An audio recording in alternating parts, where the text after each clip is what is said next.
শুভ সকাল বন্ধুরা, দেখো আমাদের পয়লা বৈশাখের জন্য বিহু, তার জন্য আমাদের ঘরে লাবণ বানাতে হয়।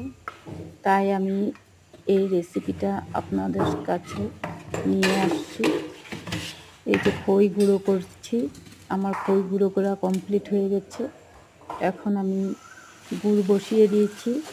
এই যে গুড়টা টুকরো টুকরো করে দিয়ে দিচ্ছি তাড়াতাড়ি হওয়ার জন্য। এই যে আমার গুড়টা পাক দেওয়া হয়ে গেছে। এখন এই যে খয়ের গুঁড়োগুলো দিয়ে লাবণ বানাচ্ছি। এই যে গুড়গুলো দিয়ে খয়ের গুঁড়াটা মেখে তারপরে এই যে সাজের মধ্যে সুন্দর করে বানাচ্ছি। এই যে দেখেন, সাইডগুলি সুন্দর করে দিলে দেখতেও সুন্দর হয়, তার জন্য আমি ভালো করে বানাচ্ছি। এই যে আমার অনেকগুলি লাবণ হয়ে গেছে। ওকে, বাই বাই। কেমন লাগছে বলবেন।